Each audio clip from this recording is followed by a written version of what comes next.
there's only going to be 2 Loud House vs. Casagrandes projects for this month in Halloween Mania, with this being the first out of the 2. Tea Tell Heart vs. Monster Cash. And to tell you the truth, it may be confusing at first on these 2 episodes having different premises, but considering that this centers around an item or a creature chasing after a main character who did a wrongdoing, and since that the fantasy elements weren't that common by the time of these 2 episodes releases, with Tea Tell Heart releasing in 2018 while Monster Cash was released way earlier in 2020 before the fantasy elements come into play, I really appreciate these episodes a lot more, since that there's a lot more to do involving haunting stories rather than including fantasy elements. Granted that criticism may be overdone and really overused, but believe me, whenever I look at the older episodes from the earlier seasons, it really shows that there was a lot more when it comes to making an episode entertaining and making them more down to earth than fantasizing them. In Tea Tell Heart, Lucy has a doll from her great-grandma Harriet, which Lola grows a liking to since that she adores dolls and stuffed animals, but despite Lucy's warnings, she decides to take the doll from Lucy's room, only to accidentally having tea on the dress of the doll, and she tries to clean it up as much as she can, but it only made it worse. Not to mention that she accidentally broke it, which he tries to use it with Lincoln's glue, but it wasn't enough, and when she tries to wash up the dress, it only turned it purple or red because it's that time of the year while Lana actually washes up her hat. In all honesty, it's really inconvincing timing for Lola to deal with these struggles, and yet at the same time, it's mostly karma to her, knowing full well that she is just trying to handle the situation, which only makes it worse for her in the second half of the episode. But let's get into the Casagrandes episode now. After listening to the citizens of Great Lake City who will pay money to go on tours involving ghosts or monsters or any some sort, this gave Carl an idea by doing a haunted business tour of Great Lake City, which somehow fools everyone except Ryan, and he gets a warning from Rosa about El Kokui, who haunts people who do bad deeds, which Carl thinks that it's all fiction. To tell you the truth, if Lola was in this position, I'm pretty sure that she will probably be aware, but at the same time, this is also the same character who isn't into books, which is all fiction. I can guarantee you that if the fantasy elements were real right now, then Carl would definitely take advantage of the haunted tour business, and while Lola, who would probably be in the same position as Carl in this, would be a lot more afraid, considering that she is the type of person who is afraid of scary dolls, which, in all honesty, since that Lucy wasn't intentionally scaring Lola completely, the punishment that Carl gets is highly justified, even though that the punishment that Lola gets is still justified, but it has a different twist that makes the scenario involving Lola a lot more different in comparison to Carla. Now, I understand that it may be confusing on me comparing these 2 episodes, but to tell you the truth, both episodes have similarities of a main character taking advantage of the opportunity at hand, and in comparison to Lola, who wants to spend time with Lucy's doll, Carla is just exploiting people for money. And to tell you the truth, as much as I do not like the fact that all the characters, aside from Ryan, aren't intelligent whatsoever, and despite being tours, the final minutes where Carla gets his comeuppance is satisfying enough to make it up for it, considering that the comeuppance that Lola gets in her episode is literally everywhere. But like I said, since that Lucy had nothing to do with it, it really showcases of how much that this episode is more of a Karma Lola episode,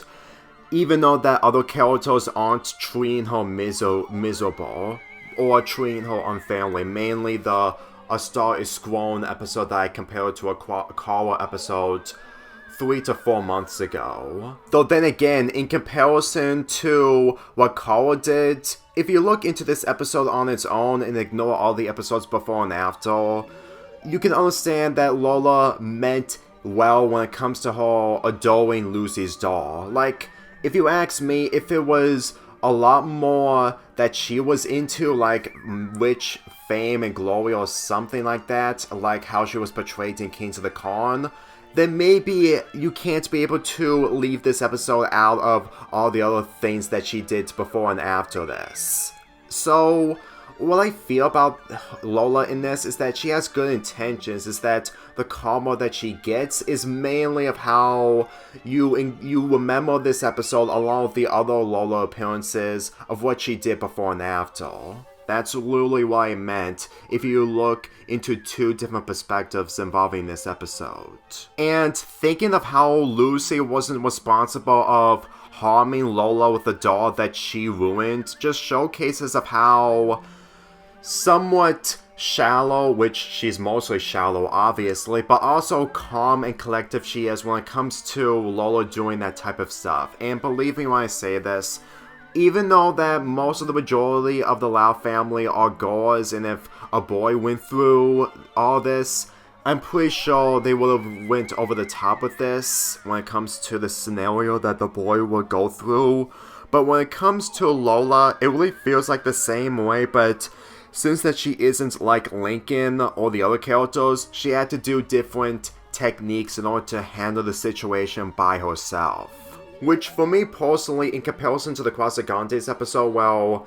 the other characters are tools except of Yan, it just made me a lot more convinced that anything is possible when the characters are being dumbed down. But since Carl gets his comeuppance at the end, it's a lot more accurate because despite getting all the money from the people he gave a haunted tour with, ends up giving them their money back because El Kukui dressed up as Rosa Scales,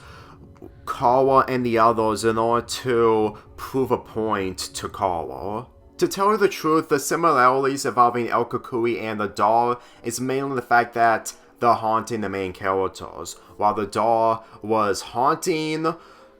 Lola unintentionally because it wasn't fantasized. Since that Rosa was in a costume in this episode, it really shows that she's just trying to prove a point to Carla, and considering that Carla doesn't learn anything from this episode, it really shows that this is the only time we're ever going to see El Kukui and never again. Since that Rosa probably made the character up if she was only doing this just to scare the children in her family. It's good intentions that really made her more likable than Carl, which isn't saying much considering as the series progressed. She just isn't the same, but just like every other character in this show and from the Loud House. But no matter what, I found Lola a better character in her episodes in comparison to Carl from his, because she wasn't being in a handicapped position and she is willing to help out on finding a new doll that is just similar as the one that she ruined in favor of just getting out of trouble. Granted, her getting out of trouble is mainly her doing anything she can because she's mostly a tattletale, but in this scenario, she's mostly getting out of trouble the right way. And since that she is willing to pay up the dolls that she ended up breaking or the antiques, it's really saying something that they actually put depth in her character in this, which isn't saying much of how later on she just isn't the same, just like Rosa from the Casagrandes. There was a gag involving Lola encountering Lincoln 3 times throughout the second half of the episode. Well, she tells Lincoln that she's not mad, only for her to be mad, to which Lincoln retorted, you don't have to be mad about it. To tell you the truth, this is done a lot more better in comparison to deep cuts while Lincoln tells his sisters that dinner is ready, only for his sisters to be mad at him. Because for me personally, even though that his sisters had some of a reason on being upset because they were focusing on their clubs in school, here it really feels like that Lola is literally all on her own and she's just trying to handle the situation independently, and she is concerned that Lincoln may be suspicious of her doing. You know, considering that Lincoln was executed poorly in deep cuts since that he doesn't contribute much, it really feels like of how it was executed here was done much more better considering that he was using his glue and Lola stole it from him. And considering that's literally the closest way we're ever going to see the siblings doing something rude towards Lincoln in this, along with the fact that Lola completely ignored Lincoln for the third time, it's literally the closest way we're ever going to see sibling dynamics that is actually done right in comparison to deep cuts, which was way over the top and way unnecessarily mean-spirited. The fact that Lola is done much more better in comparison to Luna, Luann, and Loie from deep cuts is really saying something. And the fact that Lincoln was done properly in this in comparison to deep cuts. Because when people complain of Lincoln's appearance in that episode being mainly him being pointless and mostly criticizing the fact that the sisters being mad at him was literally nothing and no actual reaction whatsoever, which I'm pretty sure that the people who were criticizing that were not like the Lincoln Saint fans completely, like the huge Lincoln fans. There was a lot more to it rather than just a bland reaction. Though, in comparison to the Casagrandes episode, Ryan is done much more better than Lincoln, considering that she actually contributes something to the plot since that she is actually suspicious. And the fact that Carla actually kicks him out of the touring bus, which is a lot more worse in comparison to Lola ignoring Lincoln completely from the third meeting or the third encounter from her episode. Then again, she and the others get the money back since that Carla has been exposed in front of El Kokui, even though that they didn't see the truth of Carla's intentions. But at the same time, they get the money back, so even if they do find out, they still got the money back. Okay, to be perfectly real with you, the reason onto why Rosa dressed up as El Kokui is because Carla didn't clean up his room. But in all honesty, if you really think about it, she will probably do the same thing regardless, since that she was probably spying on Carla's fake haunted tour in order to get some exploitment from the other characters. I understand it may be out of pure luck for the other characters in order to get the money back, or the fact that it's mainly karma towards Carl for not cleaning up his room, but if he still cleaned up his room, and the fact that Rosa still scares him in an El Kokoi costume, it's always a lose-lose situation for Carl, even if he doesn't learn his lesson after this episode. Since I talked about the ending from the Casagrandes episode, let's talk about the ending of the Loud House episode. Lola had no choice after trying everything to get rid of the doll and tells Lucy about what really happened. Which Lucy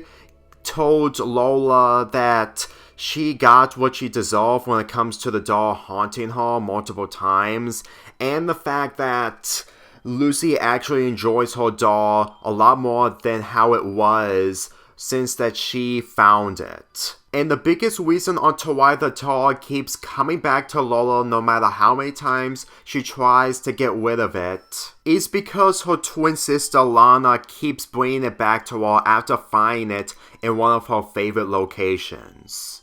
I'm gonna be really honest with you, the fact that Lola didn't give a glance towards her twin sister is either twin sibling love or the fact that she was focusing on Lucy the entire time, which is really perfect for the chaotic nature involving the Loud family. Which really shows to me that the fantasy elements are not needed whatsoever if you have characters like Lana continuing the story when there's a huge subversion towards the end where you learn that she is the reason of all of this happening to Lola. And to tell you the truth, despite what I said about a boy taking the place of Lola, I'm pretty sure it wouldn't happen to them, and the fantasy elements would definitely come into play. Believe me, I know full well that that is going to happen if this type of plot happened in the later seasons, with a boy like Lakin taking the role of Lola, which in all honesty, it's not going to be as better as this episode.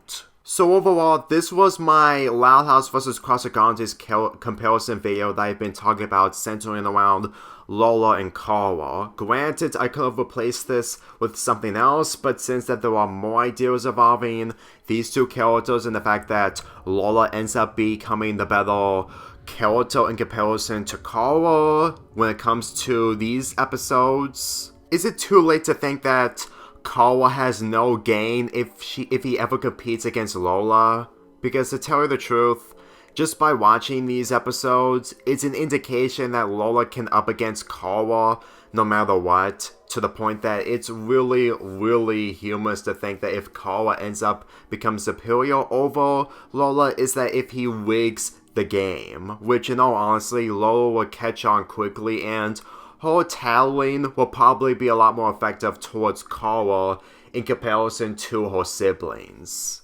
Speaking of tattling, I actually found another Lola and Kara episode to make a comparison video out of, and even if I'm not playing that towards the end of this year, and possibly playing it for next year's, it really shows that if Kara can up against Lola when it comes to manipulation rather than tattling, it's literally the only way. But right now isn't the time for me to think about those two episodes, and I'm gonna be saving them either by the end of this year or next year. But there's another Loud House vs. Casagrandes project for Halloween Mania that I'm actually looking forward to make in comparison to this video. I'm giving T-Tail Heart an 8 out of 10, while Monster Cash gets a 6 out of 10.